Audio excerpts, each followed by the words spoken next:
Hey, Travis, how's it going? Oh, man, it's good. How about you? I am great. Thanks for taking the time to chat with me today. Yeah, absolutely. Gotta say, man, congrats on number one. Oh, man, it's so awesome, man. I appreciate that. So it's been quite the ride with After a Few. What was it like waiting? I mean, it's just, it's part of the whole process. I mean, I think every new artist goes through that. I mean, they kind of go through that slow climb, that slow burn.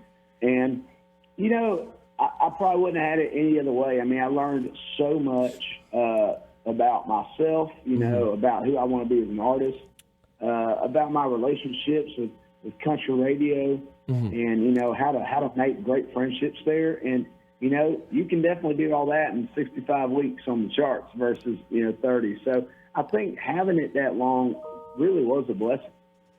65 weeks, set a new record. At any point, do you stop paying attention or shrug it off? Or is it a grind every week watching?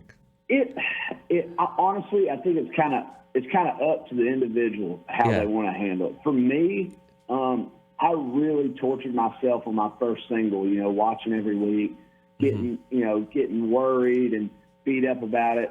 And I mean, this time around, I kind of really just trusted my label, put the trust in them, and did what I do best, which is go play music and go have fun on stage and tour. And, I just trusted that they were going to rock and roll it. So I think I was a little somewhere in the middle this time. Didn't torture yourself too much. Yeah. But every now and then you still got to look. Yeah. Old habits die hard. Exactly. Yeah. Now, what was it like seeing your number one sign on Music Row for the first time? Oh, that was great because, I mean, it's Music Row. I mean, it's like your peers and all that. And that was really cool. That was a kind of a grateful feeling for a lot of different reasons, just really being recognized and all that stuff in the business is really cool. How are you celebrating this achievement, and did you treat yourself to something special? I've just essentially been drunk for about 4 days, to be honest with you. That's about it. All joke aside, I've just been soaking it in, man. I mean, I was home in my hometown in Georgia Saturday night. So midnight on Saturday, the media-based chart closed, so I celebrated that. And then Sunday night at midnight, the Billboard chart closed. And I was back in Nashville. My girlfriend threw me a surprise party with some friends, and we socially distanced and had a blast. And then Monday, I just kind of spent time calling folks and FaceTiming, and I don't know, man, just soaking it in, just really enjoying it, and definitely not sacrificing enough beers.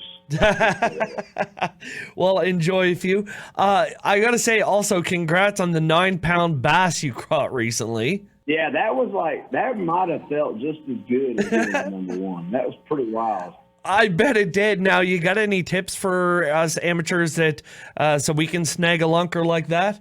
Hey, as long as you're running a chatterbait, you'll catch anything, and I mean that. I think I was fishing with a chatterbait, and I had a creature bait trailing it, and I got to this pond. The first thing I did was ask what they're feeding on, and my buddy told me it was bluegill bait, so I tried my best to throw a bluegill looking lure.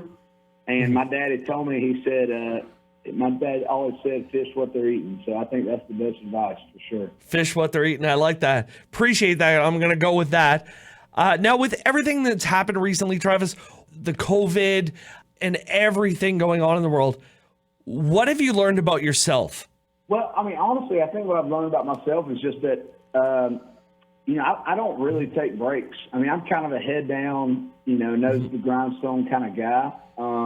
But I think I've learned how much I really do enjoy getting some downtime because I've never really taken that. I've always been a maybe 1 week a year go to the beach and kind of relax kind of guy. Yep. But I've realized how much I've enjoyed being able to go do the things that I love past just playing guitar. Like fishing, golfing, just I don't know, doing the things that I like. So I'm going to try moving forward once everything gets back to normal to continue to carve out that time, maybe a little bit more on a consistent basis.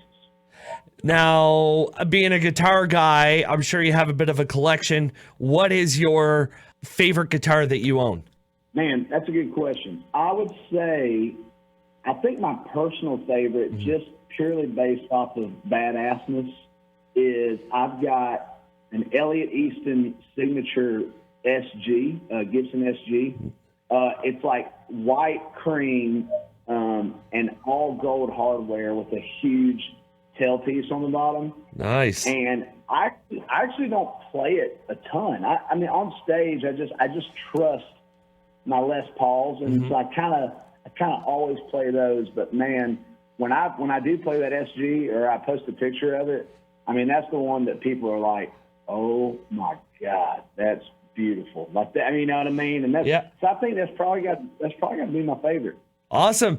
Now, one of the big habits a lot of people have had during the pandemic is shopping.